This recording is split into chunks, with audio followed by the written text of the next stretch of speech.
She was supposed to wear white, smile sweetly, and say yes. Instead, she stole a pistol, ran through the dust in one boot, and kept the wedding dress as proof she didn't belong to anyone. And when her lungs burned and the border was still too far, she found him.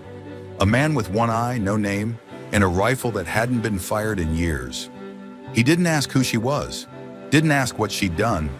He just nodded to the open trail and said, "You can keep running, or you can sit a while." She thought he was broken, but he was just done chasing the wrong things. The dust on her hem wasn't from any road. It was from all the places she wasn't supposed to be. Saltbrush trails, stream beds that barely whispered, forgotten paths where only lizards and regrets traveled. Her name was Mercy Talbot, which was cruel, given how little mercy the world had shown her. She'd stolen the dress she wore, not from a store, from a future that had already been decided for her. The corset laces were torn, one glove missing, her wedding veil still pinned in place like a joke told too long. She was running, not fast anymore, just steady, like someone who'd lost count of how far was far enough. And that's when she saw him, a man, sitting in the shade of a crooked cedar that hadn't bloomed since Grant was president. One leg stretched out, one boot worn through, a rifle across his lap that looked older than sin, and a wide-brimmed hat casting shade across a face made of leather, bone, and years. He didn't move when she approached, didn't speak when she stopped 10 paces away. Just looked up with his one good eye. The other was covered by a dull brown patch, cracked at the seams. Mercy opened her mouth to say something, anything. He beat her to it. "You running from a man or from the mirror?" She blinked. He added, "Don't worry. Same answer most days." She didn't answer, but she didn't turn either. He pulled a canteen from his side and poured a slow stream of water into a battered tin bowl. His horse, tied to the tree behind him, slurped without complaint. Mercy finally stepped closer, voice low and flat. "You always talk this much?" "Only to people who haven't earned silence yet," she frowned. "What's your name?" He didn't look up. "Haven't used it in 6 years," he said. She folded her arms. "What do they call you now?" He tipped his head, finally meeting her eyes. "Around here? Not a damn thing. I don't let them." There was no threat in his tone, just absence, the kind that scared you more than a loaded gun. She sat, not beside him, but not far. Her muscles ached. Her mouth was dry, her throat full of things she hadn't cried yet. "I was supposed to be married an hour ago," she said. The man didn't flinch. She glanced sideways. "You don't look surprised." "I've seen too many girls in white walking into graves." "That what you think marriage is?" He turned toward her. "Depends on the groom." She exhaled. His name was Royce Benedict. Big name, big boots, big hands. The weight of his stillness said more than a gun ever could. "So big," she whispered, "that you never saw how small you were getting until you couldn't breathe inside your own bones." The heat curled around them, buzzing flies, a vulture spinning wide overhead. He tossed her a small leather pouch. She caught it, opened, jerky and one square of sugar. Mercy blinked. "You feeding me now?" He shrugged. "Be a shame if you died before I figured out whether you're worth listening to." She took a bite, chewed slow. "You always this generous?" "I'm retired," he said. "Got nothing left to spend but time." "Retired from what?" "Being someone worse." As the sun dropped lower, Mercy started undoing her veil. The pins tangled in her hair. She winced, tore one out too fast and hissed. The man stood, reached for a knife. She froze, but he didn't come at her. He walked behind her, lifted the back of her veil, and in 3 smooth motions, cut it free from the knot at the base of her neck. No comment, no lingering, just silence and usefulness. He walked back to the tree, sat down, whittled the knife clean with a scrap of cloth.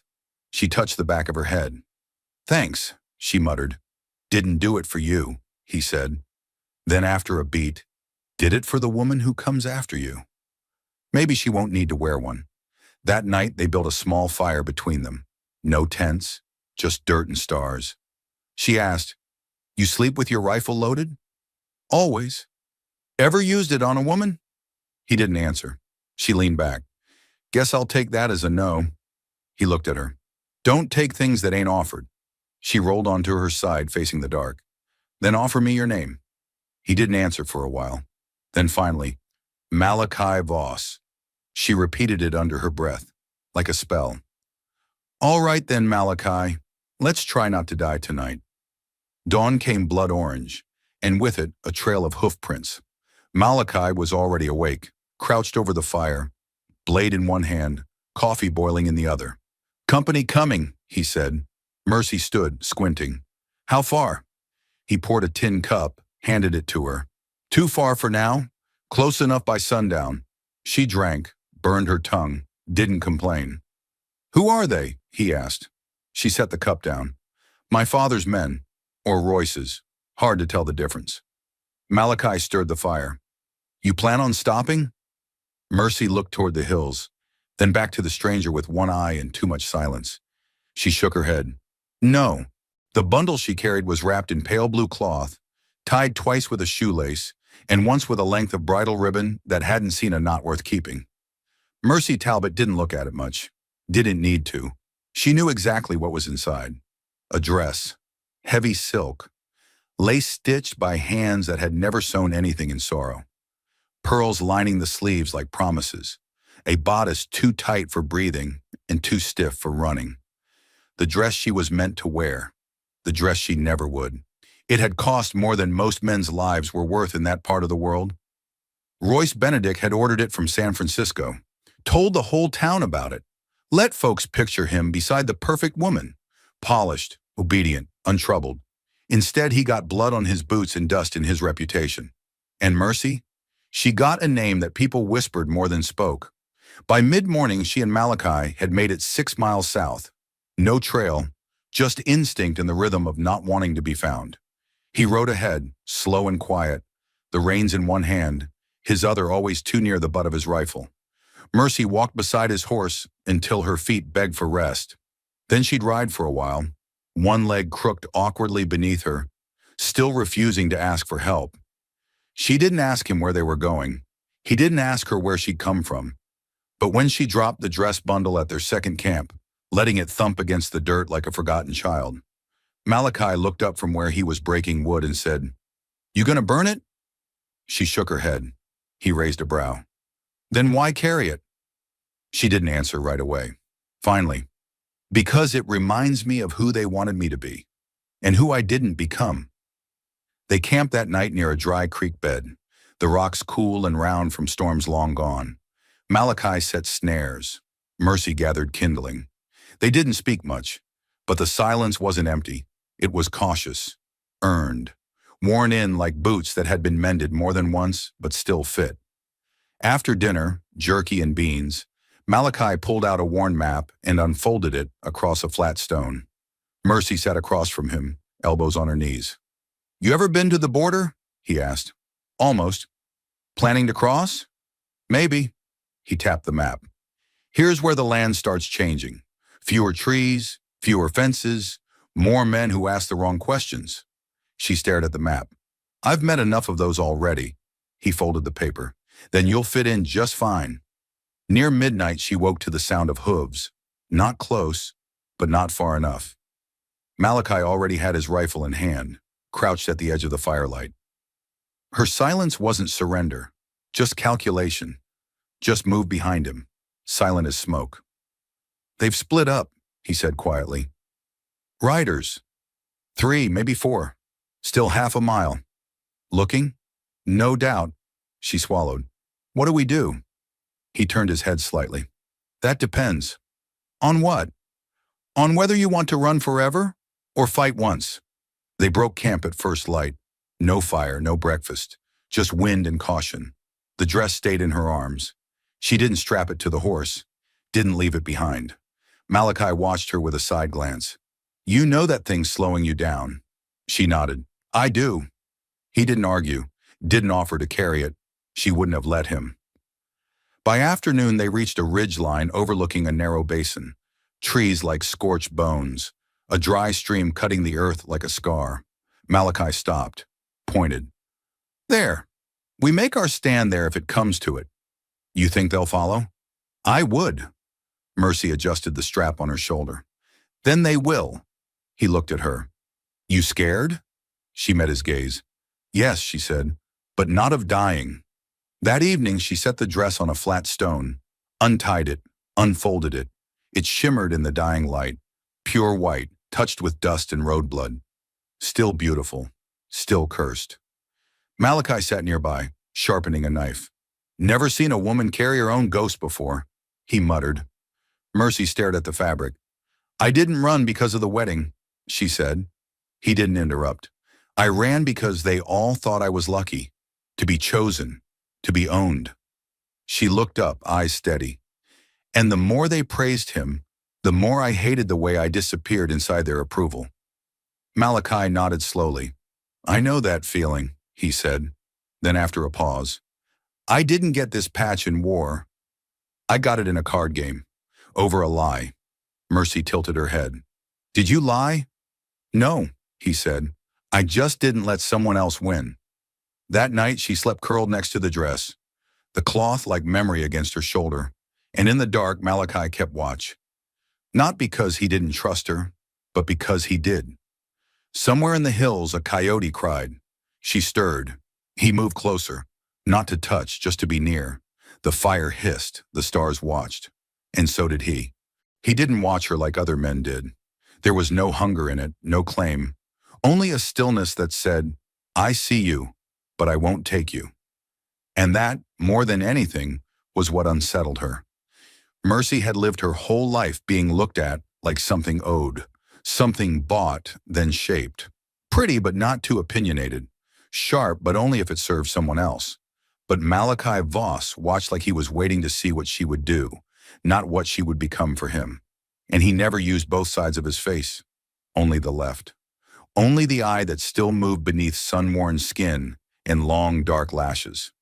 The right was hidden, closed, covered, shut away behind a strip of cracked leather, laced with what looked like thread from a boot sole. The first time she asked, he didn't answer. The second time he did. They had made camp near a low rise just east of a dry arroyo. The ground was rocky, the brush short and mean, but it gave them visibility in all directions.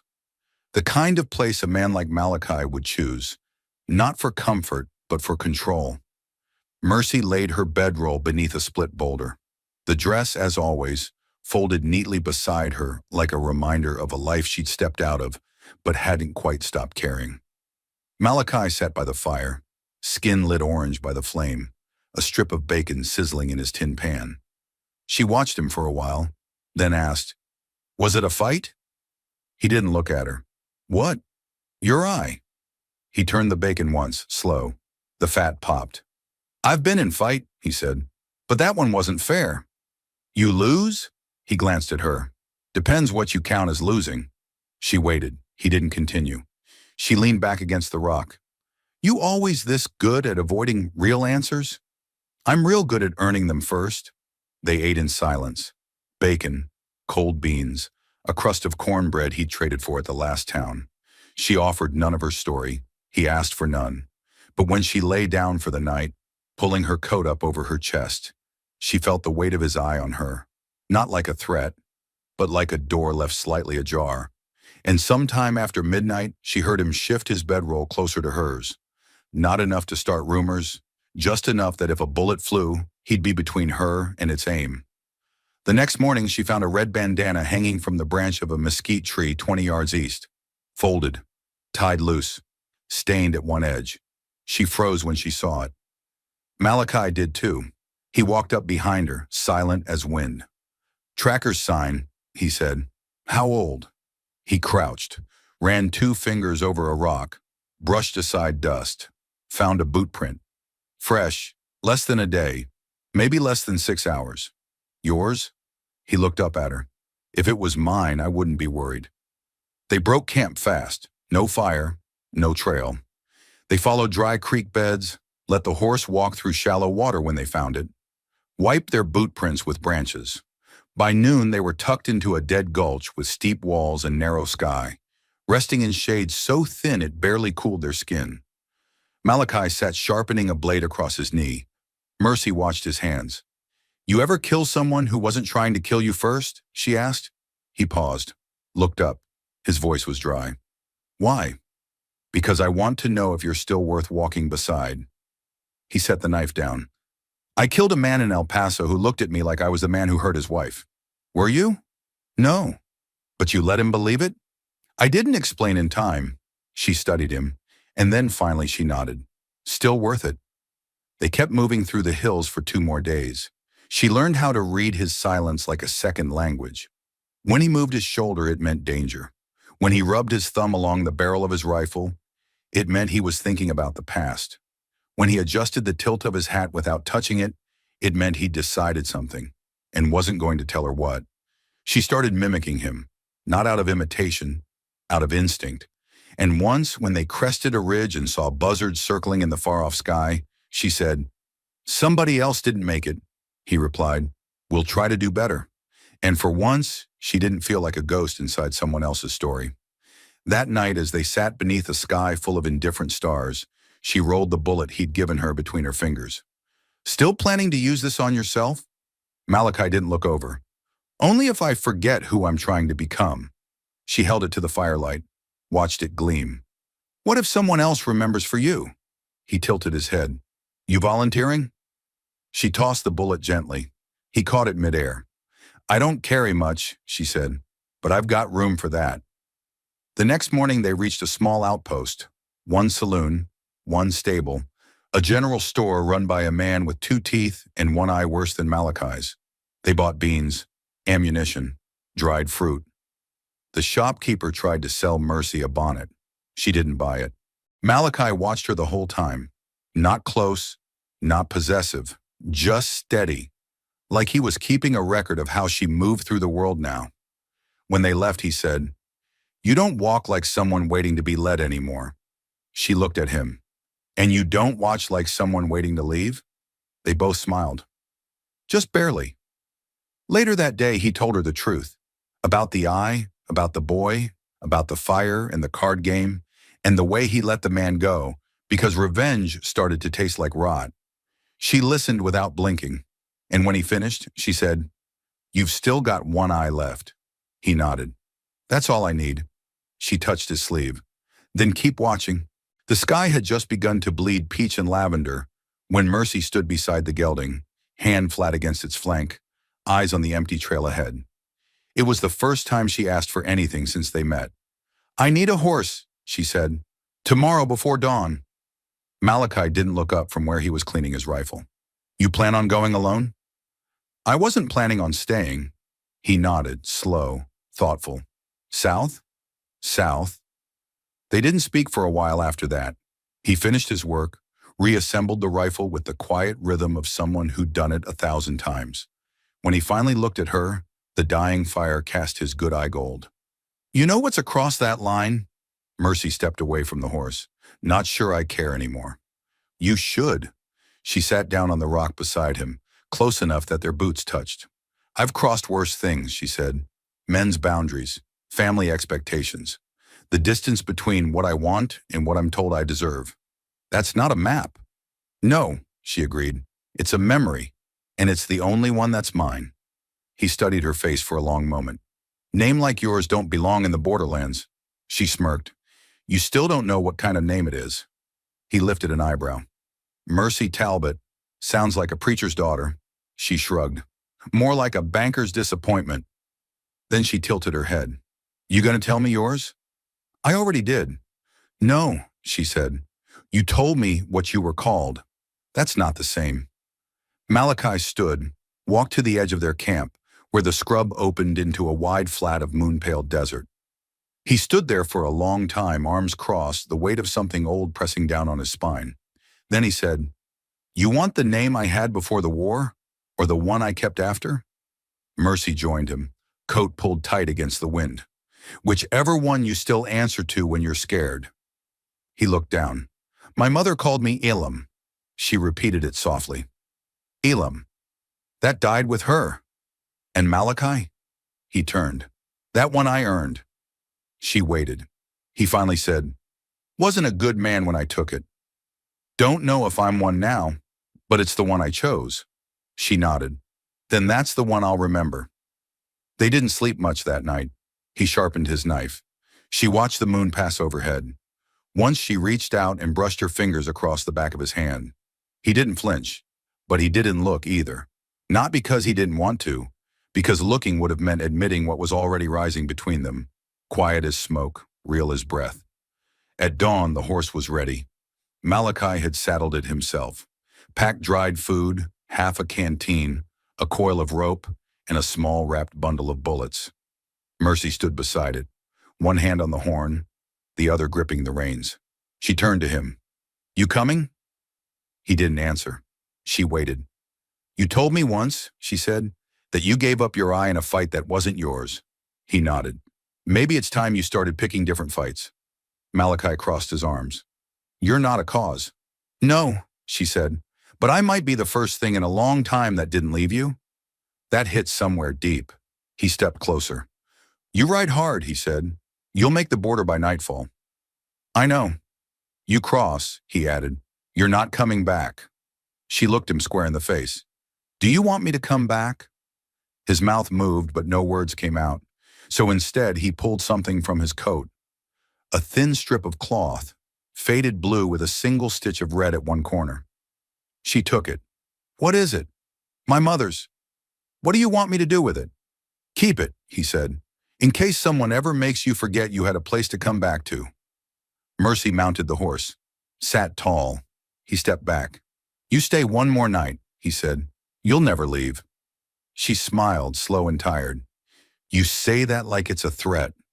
I say it like it's the truth." She didn't ride south. Not that day. She stayed.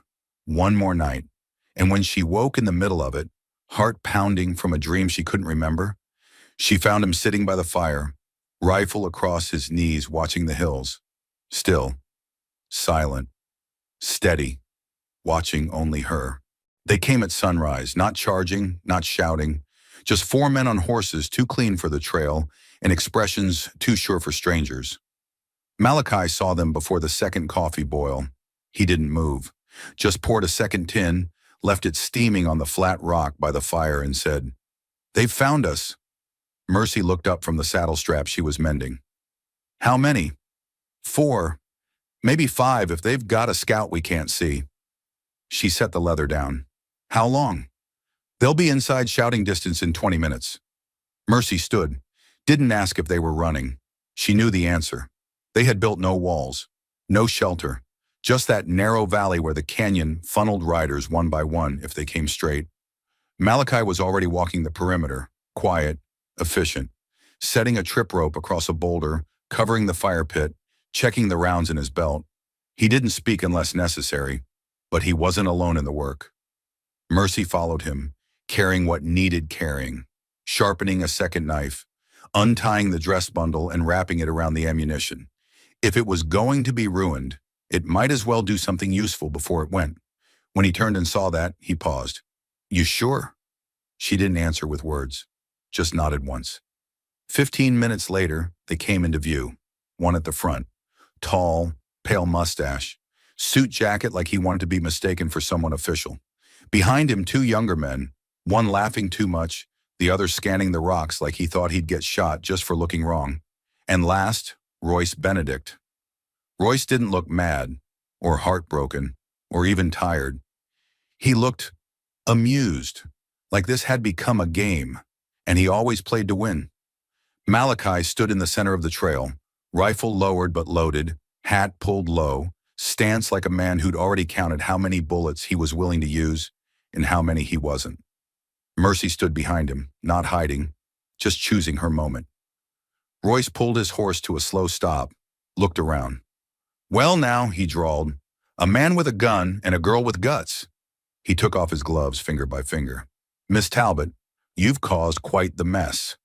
She didn't flinch, didn't speak, so he turned to Malachi. "And you, I suppose you think you found some cause to die for?" Malachi said nothing, just blinked once with the good eye. Royce smirked. "You gonna let her shoot for herself?" "If I need to," Malachi replied. "I won't shoot twice." That changed the air. Royce's smile faded. He nodded once to the man beside him. Bring her. The younger one spurred his horse forward. But the moment his boot cleared the stirrup, Malachi moved. One shot. Clean. Right leg. The rider screamed, hit the dust, clutching his thigh. Royce's horse reared. The others spread. But Malachi was already behind a rock, reloading, eyes clear. The second man tried to circle wide. Mercy stood now, shotgun raised. Her finger didn't tremble. The man saw it and turned his horse before she had to prove it. Royce stayed put, didn't raise his voice, didn't fire, just waited. When silence returned, he said, "You can't hold her forever." Malachi stood, not trying to. "Then why not step aside?" "Because you don't want her back," Malachi said. "You want her still." Royce's jaw tightened. "She's mine." "No," Mercy called. "I was never yours.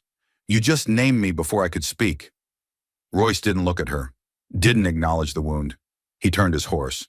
But before he left, he said, "You made a choice, Miss Talbot. Just don't expect anyone else to live with it." Malachi stepped forward. "She's not asking anyone else to." They didn't chase them, didn't fire another round, didn't need to, because the men who came to drag her back found something they hadn't expected. A man who'd lost half his sight and still never missed. That night she sat beside him, unwrapping the dress. The bullet had torn through the silk. The pearls were scattered like teeth. She stared at it a long time, then fed it to the fire. Malachi watched her. "I'm sorry," he said. "For what?" "For not stopping them sooner." She looked at him. "You didn't stop them." He hesitated. "You ended them." She leaned into his shoulder. He didn't pull away. And for the first time when she closed her eyes, she didn't dream of the altar, or the ride, or the gunfire. She dreamed of a porch somewhere warm, a slow chair, a coat hung on a nail, and one good eye watching the trail, waiting for nothing except peace. The morning after the standoff, the sky stretched wide and clean. The sun rose quiet over the ridges, as if reluctant to disturb anything that had finally gone still. Mercy stood at the edge of the ashes. The dress, what was left of it, had burned through the night. Only a few threads clung to blackened buttons, curled like dead petals at the bottom of the fire ring. The smoke had smelled like silk and endings. Malachi didn't speak when he approached. He just handed her a tin cup, coffee, dark as midnight, and stood beside her, watching the horizon. "They won't come back," he said. "No," she agreed. "Not for me." He took a sip. "Then what now?" She didn't answer right away, because she didn't know. They packed slow that morning, not like people in a hurry to get anywhere, more like people who had finally outrun something and didn't quite know how to stop moving. Malachi cleaned his rifle, but didn't reload it. Mercy rewrapped the bullet he'd given her and slid it into her coat pocket. They didn't speak of leaving, but they didn't speak of staying either, until the road forked. One trail south, toward the border. One trail west, toward nowhere in particular. Mercy's horse pawed the dirt. Malachi stood beside his, adjusting the cinch. "You heading for the line?" She studied the dust, the way it lifted off the ridge like breath. "I was," she said, "but maybe what I needed wasn't across it." "You think it's behind you?" She looked at him. "Number, I think it's beside me." They took the western trail. No destination, just forward. And at the end of the second day, they found it. A shuttered trading post with a tin roof and a hand-painted sign that read simply, "Store sometimes." The windows were cracked. The steps sagged. The roof leaked on one corner. Malachi dismounted, walked a slow circle around the building. Mercy crossed her arms. "You thinking what I'm thinking?" He nodded. "We fix it. It might hold." "Might," she said. "You staying long enough to find out?" He paused, then, "You?" She walked up the porch, tested the boards under her boots. They groaned but didn't give. She looked over her shoulder. "I'm tired of crossing she said. "Lines, borders, graves. I'd rather build something." He took off his hat, ran a hand through his hair. "I don't know how to build much." "You knew how to stand still," she said. "That's something." They started the next morning, hammered new planks, removed broken shelves, swept years of dust from corners no one had entered since the war. He fixed the windows. She patched the roof. They took turns cooking. No one said what they were doing exactly. But a month later, when a stranger passed through and asked if the store was open, Mercy had said yes without thinking.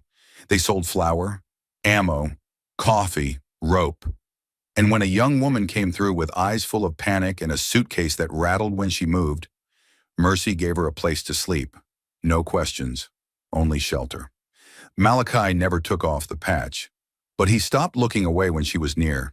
He sat closer at meals, laughed once, quietly, when she threatened to shoot a rat that had stolen part of a biscuit. And one evening, as the wind rustled the porch like memory, he handed her a piece of wood. Her name was carved into it, Mercy Talbot, not as a brand, but as an offering. Underneath, he'd carved his own, Malachi Voss, side by side. She held it like a thing that might vanish. "You didn't ask," he shrugged. "Didn't seem like it needed saying." "It doesn't," she said, "but it means something that you did." He nodded. She leaned forward, and for the first time she kissed him. Not hard, not desperate, just enough to say, "I see you, and I'm still here." They never put up a sign out front. Didn't need to. Word got around. There's a place west of the river, run by a woman who used to be a bride, and a man who once gave up his name, but never his aim. They don't ask where you came from, just whether you're tired, and if you're willing to help patch the roof. Mercy never crossed the border. She drew a new one, and on the right side of it, there was a porch and a man who never left when it got quiet. She didn't ride off into the sunset. He didn't kneel with a ring. There were no church bells, no last gunfights, no crowds clapping when they kissed. Just two people, one running, one waiting, who met in the silence between lives. And when the world expected them to keep moving, they stayed. Not because it was safe, but because for the first time, neither of them was afraid to be seen. She didn't need to cross a border to become someone new. She just needed someone who wouldn't look away when she stopped pretending to be small. And he didn't need to be forgiven for the things he'd done. He only needed a place where his stillness could finally mean peace, not punishment. Did their story find something in you too? Tell us, what moment lingered after the dust settled? And where in the world are you watching from tonight? We read every comment. The baby didn't cry. Not when the wind howled through the trees like wolves. Not when the cold bit through the blanket to his tiny skin. And not even when Miriam slipped, falling hard into the snow, her knees sinking deep like the land itself wanted to swallow her. She clutched Samuel tighter and whispered, "Almost there, little one." But she wasn't sure where there was anymore. Behind her, boot prints blurred in the storm. Somewhere out there, men were hunting her. Men who had smiled as they killed her husband and torched their cabin. Men who believed gold made murder holy. Her husband, Henry, hadn't told her about the map, about the vein of ore buried under Frostback Ridge. He hadn't trusted her with the truth, only with the child, and now she was running with both. She thought she was alone, but someone watched her from the trees. A figure draped in fur, face marked by silence, not paint. A rifle slung low, unreadable eyes tracking each step she took. The snow-muffled sound, but not the weight of a gaze. The trees hadn't always been silent. Miriam used to wake to birdsong and Henry's off-key humming while he boiled coffee over their cabin stove. The pine woods had whispered back then, soft needles brushing against breeze, mule hooves crunching dried twigs. But now the forest had gone mute, as if it too feared what chased her. She kept walking. Samuel slept pressed to her chest, his tiny breath barely fogging the wool wrap she'd fashioned from their old quilt. The blood on her dress had stiffened, dark and tacky, clinging like guilt. Not her blood, not Samuel's, just birth and survival and everything in between. She hadn't planned to give birth alone, but plans didn't hold in places where men with guns decided what you were worth. Henry had told her to run if he didn't return by sunset. That morning he'd saddled the mule and tucked something folded into the lining of his coat. "It's better you don't know, Mir," he'd said. "If they catch me, it's already too late. But they won't follow you if you don't carry it." He was wrong. They hadn't followed the map. They'd followed her. She stumbled over a half-buried root and hissed, catching herself before she fell on Samuel. He didn't stir, not even a flinch. Maybe that frightened her most. He'd already learned not to cry. Behind her, fresh snow covered her tracks as quickly as she made them, but not quickly enough. Something crunched in the distance. Not wind, not deer. She turned, just trees, but she'd felt it again, that same pressure between her shoulders, like someone watching, waiting. She didn't see him, not clearly, but there was movement. A ripple of shadow between two trunks, wide shoulders, a fur-lined coat, a rifle, and then it vanished. Miriam's throat tightened. "Please," she whispered, to no one. She pressed forward, favoring her left foot where the frost had numbed the toes beyond pain. Her breath came in ragged plumes. Each step grew heavier. Somewhere ahead, she hoped, was the ravine. If she could reach the hollow under the cliff, she could light a fire, warm the baby, hide, rest. The snow deepened, so did the silence. Hours earlier, before Henry had left and everything had turned to ash, Miriam had believed in things like later. Later, they'd rebuild the chicken coop. Later, they'd teach Samuel how to tie a knot, how to catch a fish, how to read a compass. Later, she'd ask Henry why he always stared west at night when he thought she wasn't watching. But later never came. The fire had taken the cabin fast. They'd used dry cedar. It burned like paper. She'd seen one man laughing as he tossed in the oil lamp. Another had tried to hold her back as she screamed and kicked and clawed at the door where Henry had last stood. They thought she'd faint. She'd run. Into the woods. Into labor. Into night. Now the trees grew close again. Thick. Tangled. The wind picked up. A gust blew sharp and sudden, flinging snow into her face. She turned her back to it, shielding Samuel. When she looked up again, he was there, not 10 paces away. Standing just beyond a patch of frozen scrub, half-shadowed, tall, broad, still, the man from the trees. Her chest seized. He didn't move. Not toward her, not away. Just stood, watching. He wore no badge, no colors. His face was hidden by the brim of a hat, shadowed in the dimming light. His rifle hung loosely by his side, not aimed, not yet. She backed up, her boots crunching. "I don't have anything," she called. "No gold, no map, just my baby." Still, he didn't speak. Her voice cracked. "Please, say something." Nothing, just the wind between them. Then he turned, slowly, and stepped behind a tree. Gone. Miriam stood frozen. Minutes passed before she dared breathe again. When she finally forced her legs to move, she didn't run. She couldn't, not with the baby, but now she knew.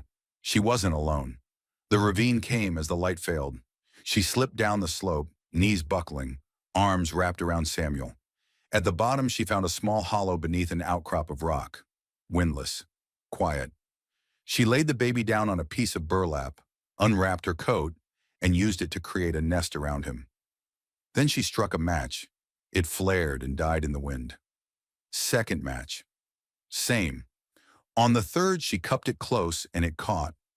She lit the tinder bundles she'd tied together from old pine needles and thread and breathed relief as flame flickered to life. She added twigs, small branches, and sat. For the first time since Henry died, she cried. Not loud, not long, just enough to remember she was still human. Later, when Samuel stirred and whimpered, she cradled him close and rocked gently, singing a lullaby from a world that felt 1,000 years behind her. A world with church bells and Sunday pies, and Henry coming home with sawdust in his hair. She didn't hear him approach. But when she looked up, the man stood at the edge of the firelight. He didn't speak. He held something in one hand, a bundle wrapped in flannel. He crouched slowly and set it down, then straightened, nodding once. Food, jerky, a small can of beans, a canteen. He didn't wait for thanks. He stepped back into the shadows, gone again. Miriam stared at the bundle, then at the place he'd stood. And for the first time since the fire, since the blood, since the baby's first breath in snow, she didn't feel hunted. She felt watched over. The fire burned low but steady. Miriam didn't sleep that night. Not really. She kept her back to the stone wall, her arms around Samuel, eyes fixed on the line where the shadows ended and the pine trunks began. Nothing moved, but she knew he was out there. The man with the rifle, the man who hadn't spoken a word. She didn't know if that made him more dangerous or less. When morning finally came, it was slow and gray. The storm had passed, but the air still carried a bite. Miriam unwrapped the flannel bundle he'd left, 3 strips of venison jerky, a tin of beans, and half a biscuit. She took none for herself. Every bite went to her milk. Samuel suckled weakly, his skin pale but warm against her chest. He lived. That was all that mattered. When she looked up, he was there again. Not approaching, just leaning against a tree some 20 feet away, arms crossed, rifle slung across his back. Watching, always watching. "What do you want?" she asked, her voice hoarse. No answer. She stood slowly, holding Samuel tight. Her knees wobbled. "You following me?" she asked. Still no answer. He didn't smile, didn't flinch, just tipped his hat once, then turned and walked into the trees. Later that day, she followed him. Not closely, just enough to see where he went. She wrapped Samuel tight and tucked him in the sling across her chest, stepping softly through snow, every footfall a risk. The man moved like a shadow, confident, quiet, not just a tracker, someone who belonged to the woods. He led her to a hidden creek, frozen at the edges, and left something wrapped in leather near a rock. Another bundle, firewood, dried, a flint, a small tin of salve. Then he vanished again. This time Miriam didn't ask why. She just waited until she was sure he was gone, then took the supplies and whispered, "Thank you," to no one in particular. By the third day, the fear had begun to change. She no longer flinched at every crunch of snow, no longer waited for a rifle shot to echo through the trees. The man was there, always, a shape in the woods, a shadow near the treetops. And every time she stopped, he left something behind. A piece of cloth for swaddling, an oilcloth to cover the fire pit, a thick wool sock, obviously hand-stitched. No name, no words, just presence. She started calling him the Silent One in her head, and somehow that didn't feel like a stranger anymore. That night the fire smoked. She'd used damp pine by accident, and the wind shifted wrong. She coughed, trying to keep Samuel warm, but the smoke stung his eyes and made him wail. A sharp, pain sound that shattered the stillness like a bottle breaking against stone. Before she could hush him, footsteps. Not one pair, 3, maybe 4. Voices, low, rough, close. She froze. They had found her. She ducked low, grabbed the baby, and crawled from the fire pit to the rock overhang. She didn't breathe, didn't move. Samuel whimpered once, and she kissed his forehead until he quieted. Boots crunched close. "Check behind the bluff," one voice said. "Smoke came from that side." "Could have been a trap," said another. "She's not stupid, Caleb. Stupid enough to run alone with a baby. She's got the map." "She doesn't. She was the map." A laugh, then silence. Miriam's fingers trembled on the edge of her shawl. One of the boots stopped inches from the rock. A click, rifle being cocked. Then a shot rang out, but not from the boots, from the trees, and then another. Chaos erupted. The man with the boots shouted. Someone screamed. A third voice cursed and ducked.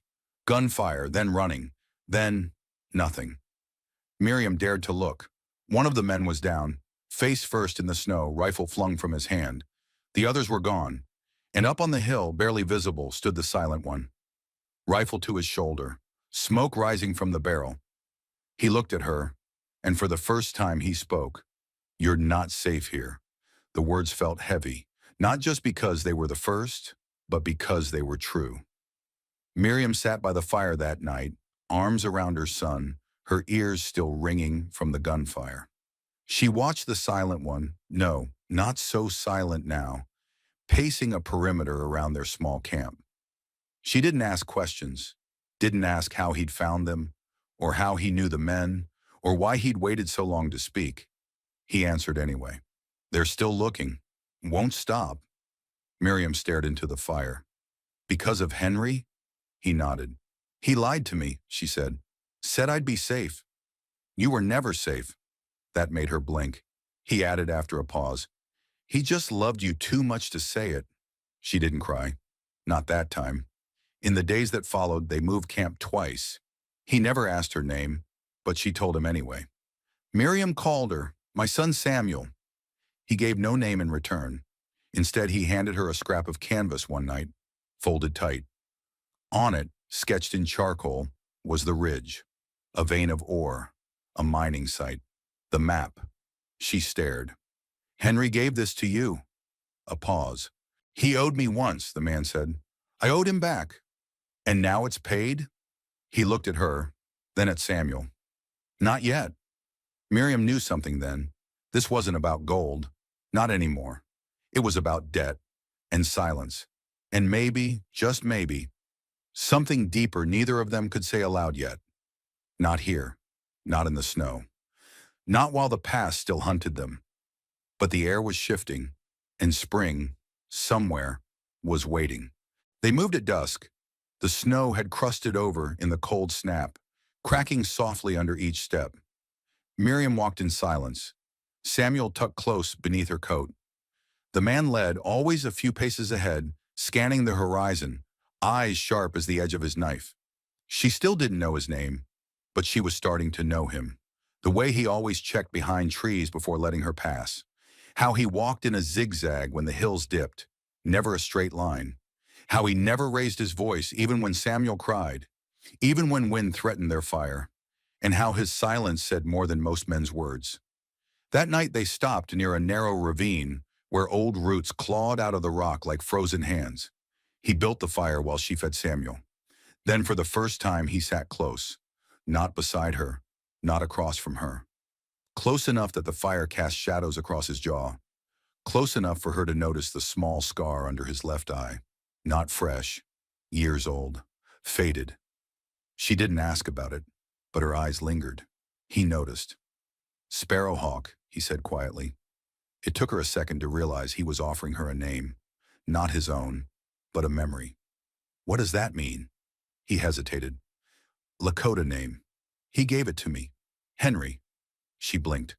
You're Lakota? He gave a slow nod. Half. Miriam looked at him again, really looked. The earth-toned skin, the high cheekbones, the hair half-tamed beneath the hat. Not Apache, not white, somewhere between, somewhere lost. Henry never told me, she murmured. Didn't think you'd stay if you knew, he replied simply. The words hit harder than she expected. I would have. He didn't answer, just tossed another stick onto the fire. That night he spoke more, in fragments, like bones unearthed after years underground. Your husband was 19 when I met him, the man said. Dust in his eyes, blood on his boots. He'd stolen a horse from the wrong man. Miriam looked up. I found him bleeding by the river. He said he was chasing freedom. I said freedom doesn't run, it watches. She almost smiled. Sounds like something you'd say. I didn't talk much back then either, he admitted. And now? Now I just know when to listen. His name, she learned, was Tahuya. He said it only once, barely above a whisper. She repeated it softly, like a prayer. The syllables unfamiliar, but comforting. Means, thunder walking far, he added, then shrugged. Or maybe it doesn't. My mother made it up. Said it would keep me from being lost. Miriam smiled faintly. Seems like it worked. But he didn't smile back. My father didn't think so. He left before I was born. Said I was neither side's son. The fire cracked. She wanted to reach out, to take the weight off his shoulders just for a moment. But she didn't. Instead, she said, I know what it feels like. To not belong. He looked at her then, the first time, really looked. Not as a woman running, not as a mother protecting her child, but as someone who carried her own kind of silence. In the days that followed, she noticed how Tahuya began adjusting his pace to hers. He'd stop at the crest of each hill and wait. His steps slowed when Samuel cried. He cut extra firewood when her hands shook too badly to do it herself. And once, when she twisted her ankle crossing a stream, he lifted her without a word and carried her to dry land. She hadn't asked. He hadn't offered. He just did. One morning, Miriam woke to find Samuel cradled in Tahuya's arms. He wasn't rocking him or whispering lullabies, just watching the firelight reflect in the child's eyes. "What are you thinking?" she asked, still groggy. He looked up, voice low. "He looks like Henry." She nodded. "Do you hate him?" he asked suddenly. "For not telling you?" "No," she whispered, "but I wish he'd trusted me more. I would have stayed. I would have helped him." Tahuya nodded slowly. He wasn't afraid for himself. Just you. A silence stretched between them. Then he added, "He told me once, if anything happened to him, and if you ever found out who I was, to protect you anyway." Henry had once pulled him from a river, half drowned and half dead. Now he was pulling Henry's wife from a different kind of drowning. Miriam blinked. "That was all he asked?" "No," Tahuya said. "He said one more thing." "What?" "If I protected you right, you'd never know I was there." That night under the hush of falling snow, he watched her from the trees. Not to scare her, not to be seen, just to make sure she made it to morning. Some debts couldn't be repaid with words, only with presence. Later that evening, they made camp near a frozen pond. Tahuya knelt at the water's edge, melting snow over the fire, fixing a snare, and cleaning the blade of his knife with methodical patience. Miriam sat near the fire, feeding Samuel, her voice barely a murmur as she hummed a tune Henry used to play on the harmonica. The wind didn't howl that night. It just listened. After a while, she said, "You've kept your word." He didn't look up. "Which one?" "The one about protecting us." He paused. "I haven't finished." "Even if you never speak again," she said softly, "you already did what mattered." His eyes flicked toward her. Then the snow cracked behind them. Tahuya stood instantly.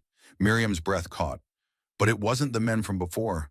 A deer, thin, shaking, staring. It locked eyes with them, then bounded away. Tahuya didn't lower his guard. He waited until the quiet returned fully before relaxing again. "You feel it too," she whispered. "The stillness." He nodded once. "Something's coming. More men. Not just men. Greed." That night, after Samuel was asleep and the fire burned low, Miriam leaned closer. "I want to go to the ridge," she said. "I want to see what they killed him for." Tahuya didn't answer. "I want to know," she said, firmer. "I need to." He met her eyes. "Then we go." The trail to Frostback Ridge didn't exist on any map. It wasn't marked with broken twigs or carved trees. No wagon ruts, no boots ever wore the path smooth. Just memory, just instinct, just the kind of direction you carry in your bones, not your eyes. And Henry had trusted it to her, not in words, but in pieces. Miriam didn't know she remembered the ridge until her feet began to guide her. Hills she'd once passed with Henry on hunting trips, a rock that looked like a wolf's head, a split pine where he once kissed her and laughed when sap stuck to her nose. "I swear this place was made before God bothered with maps," he'd said. Now with every step she took beside Tahuya, the pieces fell into place. The snow grew thinner as they climbed. Wind swept down through the pass, whispering between the stones. Tahuya said little, but she didn't need his words anymore. She knew his signals. The stillness of his hand meant danger ahead. The tightening of his jaw meant they were being watched. And the way his eyes flicked toward her when she stumbled meant he noticed, but trusted her to get back up. They reached the ledge just before dusk. Below them stretched the basin, flat, white, lifeless. But somewhere underneath, veins of gold twisted like buried fire. Henry had seen it once when a spring thaw cracked open the earth. He had drawn the map. He had sealed the trap door beneath the barn, and he had told no one, not even her. Tahuya crouched near the ridge and pointed to a bare patch near the basin's edge. "There!" Miriam followed his gaze. A cabin, not theirs, newer, cruder. Smoke curled from the chimney. Horses hitched near the side. No flags, no names, just men. She felt the tension in her chest.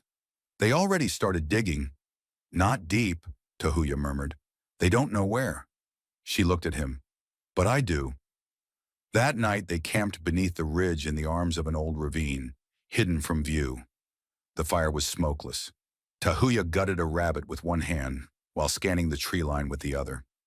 Miriam fed Samuel, who had grown quieter in recent days, not sick but aware, as if even the baby had learned to whisper. "You're thinking of going down there," Tahuya said. She didn't answer. "You think the map's enough?" "No," she said, "but I am." He turned, studying her. Miriam straightened. "They killed Henry because they thought he hid the map, but it's not in a scrap of canvas, Tahuya. It's in me. I remember where he found the opening. I remember what he said about the earth folding over itself. And I remember the cave mouth shaped like a crying face." Tahuya was quiet. She went on. "They're digging in the wrong place, and they'll keep digging, killing, hunting, until someone shows them the truth, or buries it again. And you want to bury it." She looked down at her son. "I want my child to grow up in a world where gold doesn't decide who gets to live." The plan wasn't perfect, but it didn't have to be. At dawn, she walked into the basin alone. Tahuya trailed far behind, just out of sight, rifle ready. They saw her coming. One of the men, long coat, wide hat, the kind who smiled with his teeth but not his eyes, stepped forward. He looked her over like he was reading an offer. "Well now," he said, "if it isn't the widow herself." Miriam didn't flinch. "You're digging in the wrong place." His smile deepened. "Is that so?" "I came to offer a deal." He raised an eyebrow. "You? I show you where the vein is. You let me and my son leave. Alive. Unfollowed." Behind him, another man scoffed. "Or we take it and shoot you anyway." Miriam's hand shook. Just once. Then she said, "You already killed one man for a map you couldn't read. What makes you think you'll understand the land better now?" That gave them pause. She stepped forward. "Henry didn't trust paper. He trusted stories. And the only one who knows where he started digging is me. Why would we believe you?" "Because I didn't come here to die." They agreed. Not with handshakes, not with honor, just with a nod and two men walking behind her with guns. Tahuya stayed hidden. Watching, she led them west of their camp, toward a crag covered in snow, to the Crying Face Rock. "There," she said, "the ground is hollow." They tested it.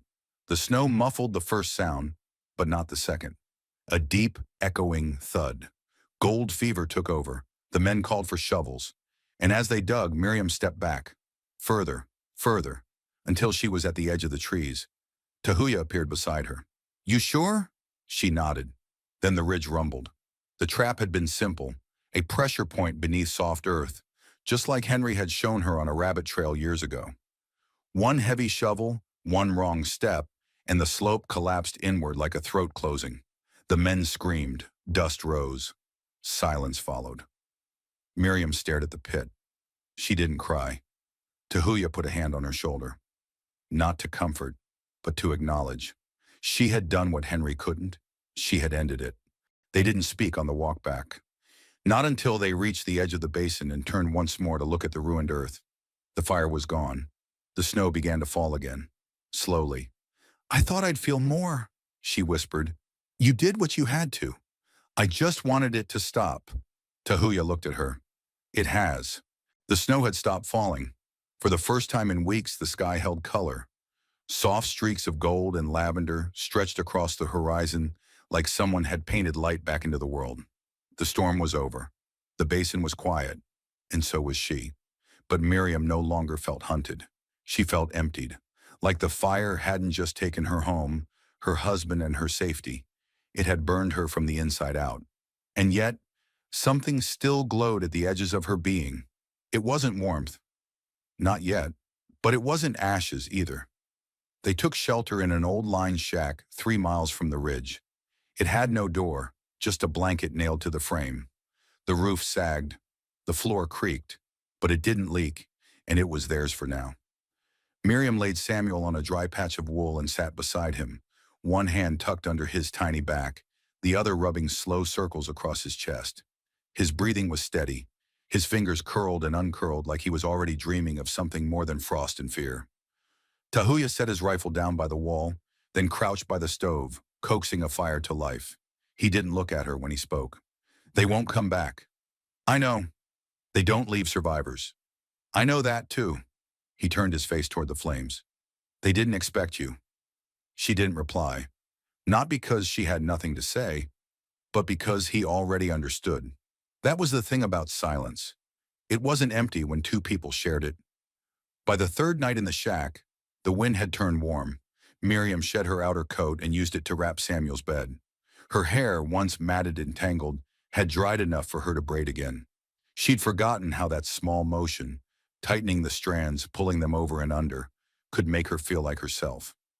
Tahuya brought back game from the forest each afternoon. He'd say nothing when he returned, just nod once, set down what he'd found, and start cleaning it. She watched the way his hands moved, firm, careful, practiced. "Did you live like this before?" she asked once. "In the woods?" He gave a one-shoulder shrug. "I lived where I wasn't expected." She thought about that. "What about now?" He glanced at her. His voice was quiet. "Now, I stay where I'm wanted." She hadn't expected those words to linger so deeply, but they did. That night, after Samuel had fallen asleep and the fire had died low, Miriam stood in the doorway of the shack, arms wrapped around herself, watching the sky turn the color of coal. Tahuya joined her a moment later. They didn't speak, not for a long while. Then she whispered, "I don't know what I'm supposed to do now." He didn't answer immediately, so she added, "I'm not running anymore, but I'm not ready either." He nodded. "You don't have to be ready," he said. "You just have to stay." She turned her face toward him, and for the first time since Henry died, she let someone else stay. The next morning, they found a tiny patch of earth where the frost had melted. Miriam knelt there with Samuel in her arms and brushed away the dead leaves. Beneath them, stubborn little green shoots pushed their way through. "It's not much," she murmured. "It's a start," Tahuya said, and she believed him. By week's end, they decided not to leave. Not yet. Not until they were stronger. Not until Samuel was teething without fever. Not until the cold became memory, not threat. Tahuya patched the roof.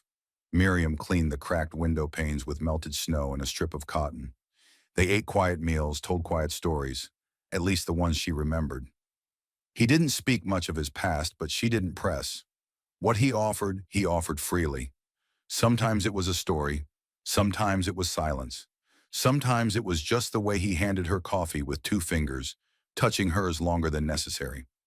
One night, after a shared laugh over something Samuel did, he had burped loudly and then grinned as if he knew. It happened. Miriam turned her head to find Tahuya already watching her. She didn't flinch, didn't look away, and when he leaned forward just enough to close the space between them, she met him there. Their first kiss wasn't long. It wasn't desperate. It wasn't perfect. It was true, like snow melting on sun-warmed stone. She pulled back first, breathing softly. He didn't apologize. She didn't either. Later, as they lay in the quiet after Samuel had fallen asleep between them, Miriam whispered, "Do you think Henry would have hated this?" Tahuya shook his head. "Number he would have hated if you stopped living." And with that, she closed her eyes for the first time in months and slept without fear. The thaw came slowly, not with fanfare, not with thunderclaps or green explosions across the land, but with small things. A drip of water from the cabin's roof at noon. The sound of pine cones falling instead of snow. The way Samuel reached toward sunlight instead of flinching from cold. It was April or near enough, and the woods had begun to breathe again. Miriam stood outside the cabin one morning, sleeves rolled to her elbows, scrubbing soot from the stove's kettle. Her hands were raw, her back ached.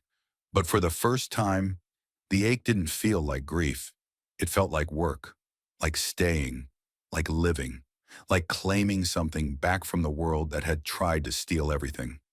Inside, Samuel babbled to himself, slapping his palms against a worn wool blanket while Tahuya carved a spoon from a crooked piece of cedar. It didn't matter that it would be lopsided. It was theirs, all of it. This place, this fire, this silence that no longer meant danger. They rebuilt. Not just the cabin, but the idea of home. Tahuya fixed the beams in the ceiling and taught Miriam how to patch a window with boiled sap and linen. Miriam planted seeds from a stolen sack she'd found near the basin. Beans, maybe. She didn't care what grew, only that something would. They built a coop. No chickens yet, but hope made space for them. And every night after Samuel was asleep and the fire snapped low, they sat side by side, shoulders sometimes touching, sometimes not, and shared whatever they had left to give. Some nights it was stories, some nights it was quiet, some nights it was tears, and some nights it was love, not the loud kind, not the kind shouted from rooftops or sealed in rings, but the kind you whisper to a baby when he stirs in his sleep, the kind you show by adding extra sugar to the coffee because you noticed, the kind you don't have to name to know it's real. One morning, Miriam found an old scrap of wood nailed to the back of the cabin, barely legible, Calder Ridge. Henry must have carved it years ago, before everything. She traced the letters with her fingers, then fetched a knife, and added 2 more words beneath. And still here, in town, miles away, someone asked once what had happened to the widow who disappeared that winter. Some said she'd gone mad.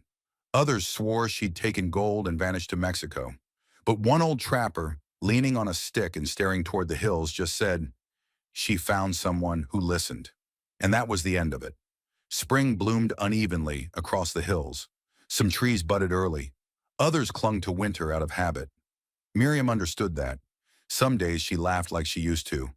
Other days, she lit the fire 3 times before her hands stopped shaking. But Samuel grew, and so did she. One quiet afternoon, while Tahuya was off scouting new snare lines and Samuel napped on a folded coat, Miriam found herself humming again, the same tune Henry used to play on his harmonica. But now, it didn't sound like goodbye. It sounded like roots, like something that had taken hold beneath the ice and refused to die. Tahuya returned at dusk with a small satchel of mail someone had left at an old trader's post. One letter, torn and water-stained, not addressed to anyone in particular, just titled, "For the widow, if she made it." Miriam read it at the table while the fire popped beside her. The handwriting was familiar, not Henry's, but someone from town. The last line was short. "We buried him proper, put the ring in his coat pocket, figured you'd want to know." She folded it, pressed it to her chest, and said nothing. Tahuya didn't ask. Instead, he stepped forward, offered her the small cedar spoon he'd finished carving. She took it, smiled, and that was enough. That night, after Samuel fell asleep and the world went soft and blue under the stars, Miriam stepped out into the clearing. Tahuya followed, wordless. They stood side by side, gazing at the dark tree line where the snow had once tried to swallow her whole. "You saved us," she said finally. He shook his head. "You saved me." She reached for his hand then, slowly, deliberately, fingers lacing like threads pulled taut from both ends. The baby stirred, one small hand reaching out, landing gently on Tahuya's coat. He didn't cry. He didn't fuss. He just settled, like something in him already knew. And the baby, safe between them, finally slept. And in that moment, not a gunshot, not a scream, not a footstep in snow, just breathe and heartbeat and spring. So let me ask you this. Would you trust someone who never said a word, but never let you fall? Could you carry a baby through a snowstorm with no one but a stranger in the trees to keep you safe? Miriam did. She didn't just survive, she chose to live. Not because the world was kind, but because someone showed her that silence can still mean love. Now it's your turn. Have you ever trusted without words? Do you believe love can rise from ashes and snow? Tell us in the comments. Where are you watching from? What part of this story stayed with you? If it touched you, leave a like. If you want more stories like this, subscribe. Because here at Wild West Stories, we tell the quiet ones, the slow ones, the ones that heal. And if you're still here, you're already part of our story.